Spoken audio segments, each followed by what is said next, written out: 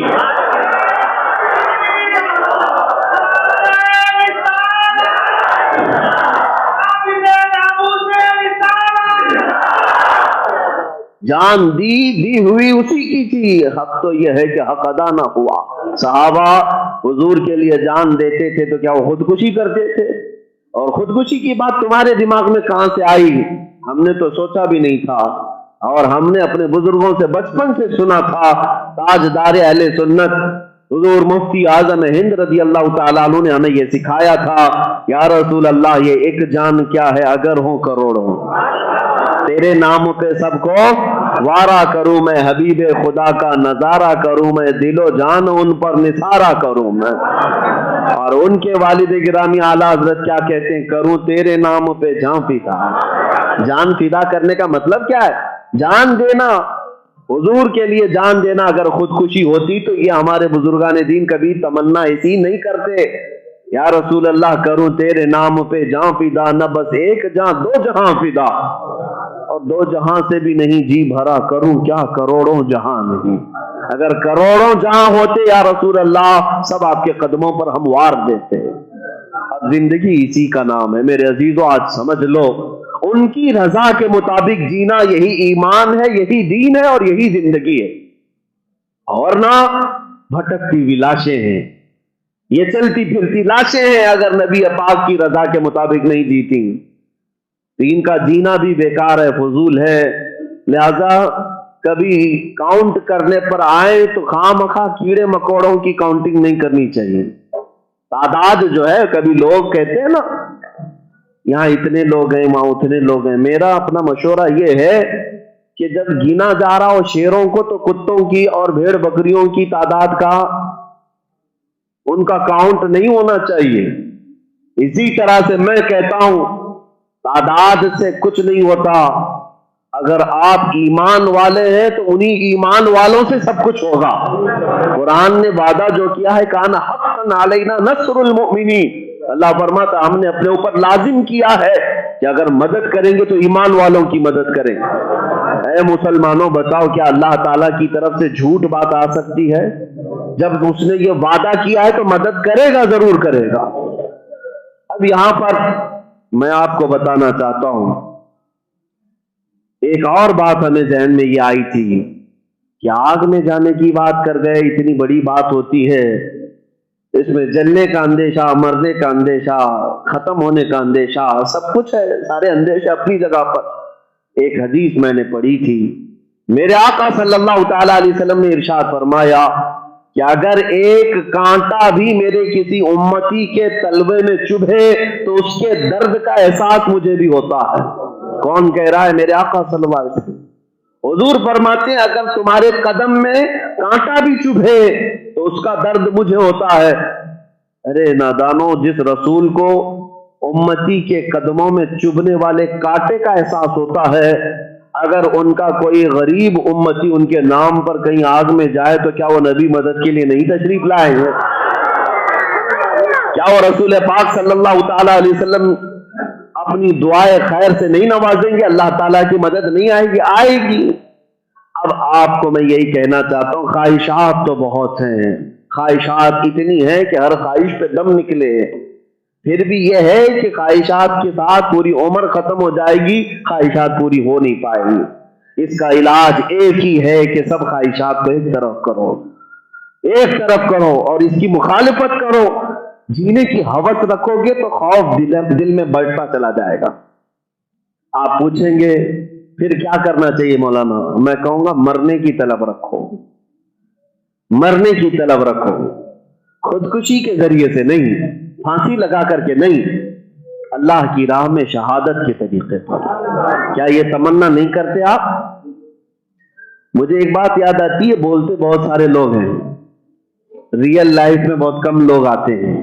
ایک حاجی صاحب حج پہ جا رہے تھے، اور ظاہر سی بات ہے ہر سال ہم ٹریننگ کا وہ کرتے تھے، حج کے ارکان وغیرہ بتاتے تھے۔ انہوں نے بہت پکڑ کر کے کہا کہ حضرت آپ بھی جا رہے ہیں؟ کہا میں بھی جا رہا ہوں، آپ میرے لیے دعا کریں۔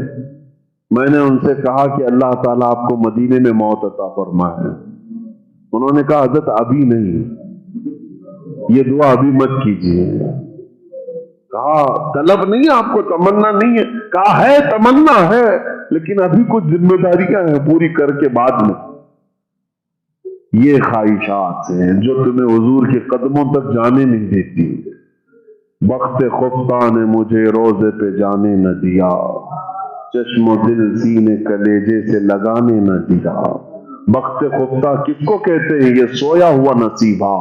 وہ مفتی اعظم ہند کا نہیں تھا، وہ تو ان کی عاجزی وہ انکساری تھی، لیکن ہزاروں کو ہم نے دیکھا ہے بخت خفتہ نے روزے پہ انہیں جانے نہ دیا، یعنی خواہشات کو قربان نہیں سکے۔ اس کا ایک ہی علاج ہے، موتو قبل ان تموتو، مر جاؤ اس سے پہلے کہ موت آئے۔ اور میں اکثر جگہوں پر یہ کہتا ہوں، اب حالات اس قدر تیزی سے تبدیل ہو رہے ہیں میرے عزیزوں، میں اپنی گفتگو اب حالات کے تناظر پہ آپ کے سامنے کرتا ہوں۔ اس قدر تیزی سے حالات بدلتے جا رہے ہیں کہ ہر جگہ کتے ننگے ناچنا شروع کر چکے ہیں۔ ظالموں کے ہاتھ میں تخت و تاج ہے اور ساری چیزیں ان کے پاس اختیارات میں آئی ہیں، تو یہ بھوکے بھیڑیوں کی طرح سے اسلام اور مسلمانوں پر حملہ آور ہو چکے ہیں۔ تو ایسے حالات میں آپ کیا کرو گے؟ کب تک ان سے نظریں چرا کر کے اپنے اندرونی قلعوں میں بیٹھنے کی کوشش کرو گے؟ کب تک بھاگو گے ان سے؟ مصلحت اور حکمت کی باتیں کب تک کرو گے؟ میرے عزیزوں، اس کا ایک ہی علاج ہے، ان ظالموں کی آنکھوں میں آنکھیں ڈال کر کے کہو کہ ڈراؤ اسے جسے جینے کا شوق ہے، ڈراؤ اسے جسے جینے کا شوق ہو۔ ہم مومن ہیں، ہر رات یہ سوچ کر سوتے ہیں کہ کاش ملک الموت آ جائے، ہماری روح قبض کرے اور ہمیں ہمارے مصطفیٰ سے ملاقات کرائے۔ ہمیں اپنے نبی پاک کی زیارت کی تمنا ہے تو جینے کی ہوس نہ رکھو، اور جو جتنی جینے کی ہوس رکھتا ہے وہ اتنا ہی خوف زدہ ہوتا ہے، ڈرتا اتنا ہی ہے۔ کچھ نہیں ہوگا میرے عزیزوں، جب تم کچھ نہیں تھے اللہ نے آج تمہیں سب کچھ بنایا۔ تم اپنے بچوں کو سوچ رہے ہو میرے چھوٹے بچے ان کا کون ہوگا؟ پیدا تم نے نہیں کیا، اللہ نے کیا ہے۔ تم نہیں کھلا رہے، وہ اللہ رزاق ہے، وہ جب چونٹیوں کو ان کے سوراخ میں رزق دے سکتا ہے تو تمہارے بچوں کو کیا وہ آوارہ چھوڑے گا؟ آج تک دنیا میں کوئی یتیم بچہ بھوکا مر نہیں گیا، سب کو اللہ رزق دے رہا ہے۔ تو یہ صرف شیطانی خیال آتا ہے میرے بعد کیا ہوگا؟ کچھ نہیں ہوگا، نہ تم سے دنیا چل رہی ہے نہ تم سے نظام چل رہا ہے۔ تم تو دنیا میں آئے ہو، لیکن اگر کاش مصطفیٰ کریم کے نام پر بے خوف و خطر جیو گے تو انشاءاللہ مولا تعالیٰ قیامت تک تمہاری نسل کی حفاظت کرے گا، قیامت تک تمہاری نسل کی حفاظت فرمائے گا۔ تم صرف اپنے بچوں کی سوچ رہے ہو، میرے بچوں کا کیا ہوگا؟ کچھ نہیں ہوگا۔ جو نام مصطفیٰ پر جاتے ہیں یہ رب ذوالجلال اس گھرانے کی بھی حفاظت فرماتا ہے۔ اعلیٰ حضرت کے گھرانے کو آج تقریباً 7ویں پشت ہوگی، وہاں پر 6 یا 7ویں پشت آ گئی، لیکن اب بھی 6 پشت میں کوئی بچہ پیدا ہو رہا ہو، 7ویں پشت میں پیدا ہو رہا ہو، اگرچہ وہ اپنے وقت کا امام نہیں لیکن ہم غلام اس کے بھی ہاتھ چومتے ہیں۔ کیوں؟ اس کی 7ویں پشت میں اس کا جو جد اعلیٰ تھا اس نے پوری زندگی مصطفیٰ کے نام پہ قربان کیا تھا، نبی پاک کی محبت کوٹ کوٹ کر کے سینوں میں بھرا تھا۔ 7 پشتوں کے بعد بھی اللہ اس گھرانے کی عزت باقی رکھا ہے۔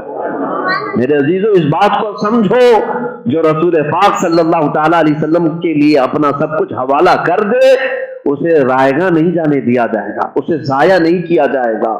آج جو حالات ہیں اس تناظر میں بات کرنا چاہوں گا، خوف اور ڈر سے نکلو اور بولنے کی ہمت بھی رکھو۔ اب تو حالات ایسے بھی آ گئے کہ ان پاکھنڈیوں نے جمع ہو کر کے قتل عام کے منصوبے بھی بنائے۔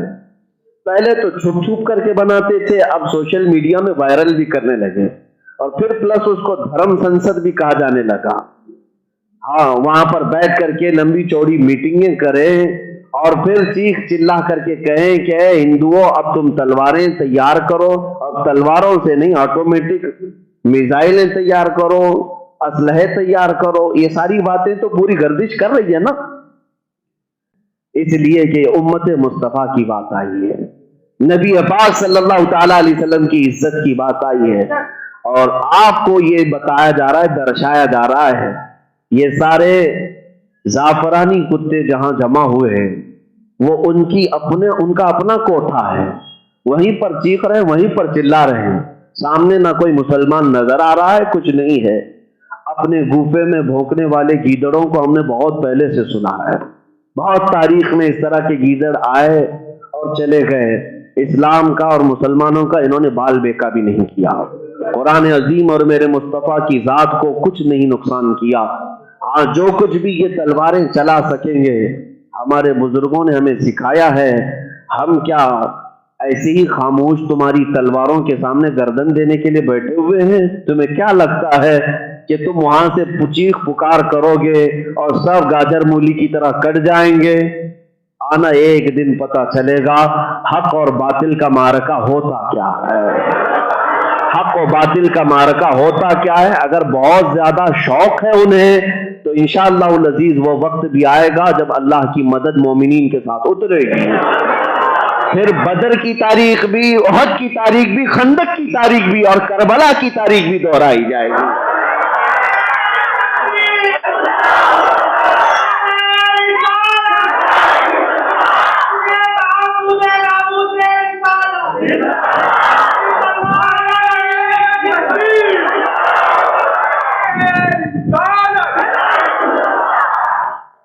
آپ اس بات سے خوف زدہ نہ ہوں، میں سوچ رہا ہوں بعض لوگ ڈپریشن کے بھی شکار ہو گئے کہ کیا کیا جائے ایسی جگہوں پر جب یہ لوگ قتل عام کے منصوبے بنا رہے ہیں۔ میں آپ کو بتاؤں یہ ایک حیرت کی بات، میں حجت الاسلام علامہ حامد رضا خان رحمۃ اللہ علیہ کا ایک خطبہ پڑھ رہا تھا، 1925 میں دیا ہوا خطبہ ہے، 1925 میں، ابھی 2021 آ گیا ہے، 4 سال کے بعد 100 سال ہو جائیں گے، 100 سال پہلے دیا ہوا خطبہ آپ پڑھیں گے اگر تو حیرت ہوگی۔ اس میں انہوں نے فرمایا، وہ فرماتے ہیں کہ اے مومنوں، اے مسلمانوں، اپنے اتحاد کو مضبوط کرو، کہ یہ جگہ جگہ میٹنگیں کر رہے ہیں، قتل عام کے منصوبے بنا رہے ہیں، ہتھیار ایک دوسرے کو لینے دینے کی بات کر رہے ہیں اور موقع کی تاک میں ہے کہ کہیں تم پر حملہ آور ہو جائیں۔ یہ سب کب کہہ رہے ہیں؟ 1925 میں۔ 1925 میں بھی یہی حالات تھے، یہ پاکندی اور یہ گوفے میں بیٹھنے والے گیدڑ یہی پلاننگ کر رہے تھے۔ تو پھر مجھے یہ احساس ہوا کہ 100 سال پہلے سے میٹنگ کر رہے ہیں، اب تک کچھ نہیں کیا، تو ہمیں پتا ہے اب آگے بھی ان کی کوئی ہمت اور نوبت نہیں آئے گی انشاءاللہ۔ کیوں؟ تمہاری زندگی میٹنگوں میں ہی گزر جائے گی، اور اس طرح بھونکنے والے زیادہ دیر تک ہوتے نہیں، گرجنے والا بادل برستا کم ہے، برستا کم ہے۔ لیکن آج ایک اور اعلان میں کر دیتا ہوں، یہ میرے ذہن میں بھی بات آئی، ہو سکتا ہے ہم یہاں پر موجود تمام مومنین کی طرف، میں آپ کی ترجمانی کر سکتا ہوں، مجھے اختیار ہے آپ کی ترجمانی کر سکتا ہوں۔ ان کو اگر مارنے مرنے کا اتنا ہی شوق ہے تو میرا یہ پیغام وہاں تک پہنچایا جائے کہ ان سب کو اپنے دھرم سنسد سے باہر نکالو، ہم بھی چلتے وہ بھی چلے، بارڈر پہ کھڑے ہو جاتے ہیں، اپنے ملک کی رکشا کریں گے، اپنے دیش کی رکشا کریں گے۔ اگر ان کو ایسا لگتا ہے یہ جملے ہیں تو یہ جملے نہیں، انشاءاللہ یہ پوری قوم میرے ساتھ رہے گی، ہزاروں علماء کی تعداد ہمارے ساتھ ہوگی، اور ہم بتاتے ہیں مومنین کبھی موت سے ڈرتے نہیں، ہمارا لقب ہی کفن بردوش ہے، ہم کفن ساتھ میں لے کر چلتے ہیں، اپنے دیش کی حفاظت کے لیے کھڑے رہیں گے۔ اگر اتنی دیکھنا زندگی بھر ان میں کا ایک گیدڑ اور کتا بھی باہر نہیں آئے گا، یہ اپنے گوفے میں بیٹھ کر کے پلان کر سکتے ہیں۔ اگر مارنے مرنے کا شوق ہے تو چلو ہندوستان کی حفاظت میں چلتے ہیں۔ یہ تو کوئی غیر قانونی بات تو نہیں کیا نا، میں نے کوئی غیر قانونی بات تو نہیں کیا۔ میرا اس میسج ان تک پہنچایا جائے، بتایا جائے کہ جس دن تمہارا یہ شوق ہے یہ فقیر بھی آئے گا انشاءاللہ، اور گورنمنٹ ہم کو اس بات کی انومتی دے دے، اچھا ہی ہوگا، پرمیشن دے دے، اجازت دے دے، تاکہ ہم بھی جا کر کے یہ دکھائیں کہ کب تک یہ گھٹ گھٹ کر کے مرنے کی زندگی ہو، ہم بھی وہاں پر کھڑے ہو کر اپنے دیش کی حفاظت کریں گے۔ ان کو اپنے دیش سے، اپنے ملک سے کوئی محبت نہیں، یہ اپنے ملک کو توڑنے والے آتنکوادی ہیں، یا اپنے ملک کی اکھنڈتا کو ختم کرنے کے لیے کیڑے لائے ہوئے ہیں غیروں کی طرف سے۔ اور اگر حکومت یہ سمجھتی ہے کہ ہمارے پالے ہوئے کتے ہیں تو یاد رکھنا یہ کتے تمہاری گردن کل نوچیں گے، کل نوچیں گے، یہ تخت تمہارے اوپر بھی بھاری پڑے گا۔ تم کیا سمجھتے ہو کہ 5 سال کی حکومت پر اتنا جو نشہ آیا ہے یہ ہمیشہ کا رہنے والا ہے؟ ارے میاں قارون، شداد، حامان، فرعون نہیں رہے، تم تو مچھر سے بھی کم حیثیت رکھتے ہو۔ تخت کب پلٹ جائے گا اور کب گردن پہ آ جائے گا تمہیں اس کا اندازہ نہیں ہے۔ لہذا میں امن کی بات کرنے آیا ہوں کہ اگر امن سے جینا ہو تو یہ سارے ماحول کو یہ جو زہریلی فضا قائم کر رہے ہیں انہیں ختم کرو. ایک ڈپارٹمنٹ کے صاحب تھے, انہوں نے مجھ سے کہا تھا مفتی صاحب وہ اگر بولتے ہیں تو ان کو چھوڑیے, وہ پاگل لوگ ہیں, آپ کیوں جواب دیتے ہیں؟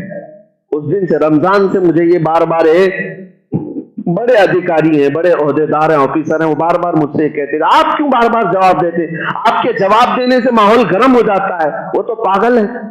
میں نے ان صاحب سے کہا تھا صاحب آپ اچھی بات کر رہے ہیں, پاگل کو پاگل خانے میں ہونا چاہیے. اگر پاگل کتا ہو جائے خاموش اگر آپ چھوڑ دیں گے تو آپ کو بھی کاٹے گا, مجھے بھی کاٹے گا, پھر بعد میں آپ کو 14 انجیکشن بھی لگوانے پڑیں گے. اس سے بہتر ہے کہ اگر آپ کو ہوش ہے, پاگل ہے وہ, تو پاگلوں کو اندر ڈالو. آج بھی ہمارا یہی مطالبہ ہے, جو میرے دین کو, میرے نبی پاک کی ذات کو, قرآن کو اور مسلمانوں کو بار بار ٹارگٹ کر رہے ہیں, انہیں ان کی اوقات دکھائی جائے. حکومت سے ہمارا مطالبہ ہے انہیں ان کی اوقات دکھائی جائے, اور اگر حکومت بھی اس بات سے راضی ہے کہ نہیں یہ جو بول رہے ہیں وہ سب صحیح ہے, تو پھر مسلمانوں کو اپنا فیصلہ لینے کی بھی اجازت دی جائے. ظاہر سی بات ہے مسلمان جو فیصلہ لیں گے وہ اپنے نبی پاک کی مرضی کے مطابق لیں گے, اللہ کی مدد اور رسول پاک کی عنایت کو نظر میں رکھ کر کے فیصلہ لیں گے. عزیزان گرامی وقار, اس طرح کی باتوں سے گھبرانا نہیں اور ڈر کر کے اپنے آپ میں سہم کر کے زندگی نہیں گزارنا ہے. شہید ٹیپو سلطان کی بات یاد رکھنا, وہ بطن جلیل بہادر ہماری تاریخ کا ایک جیالہ مرد تھا جس نے یہ علن اعلان کہا تھا گیدڑ کی 100 سالہ زندگی سے شیر کی ایک دن کی زندگی بہتر ہے. اور اللہ تبارک و تعالیٰ نے تمہیں ایمان کی قوت عطا کی ہے تو گیدڑوں کی طرح نہیں جیو.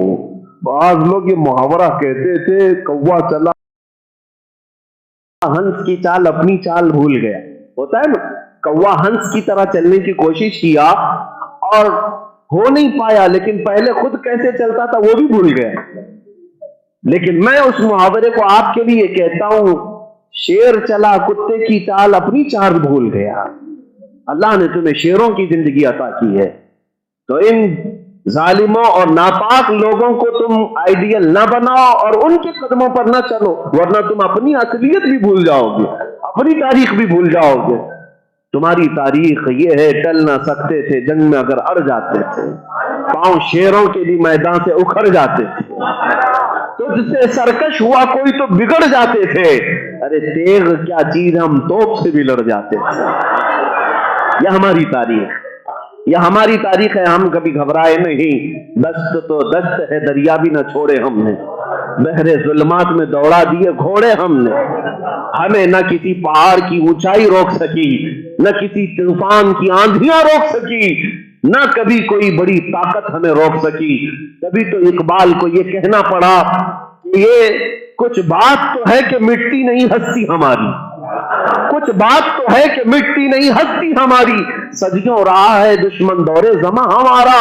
اور ان ظالموں کی آنکھوں میں آنکھیں ڈال کر کے یہ بتاؤ, باطل سے دبنے والے اے آسمان نہیں ہیں ہم, باطل سے ڈرنے والے اے آسمان نہیں ہیں ہم, 100 بار کر چکا ہے تو امتحان ہمارا.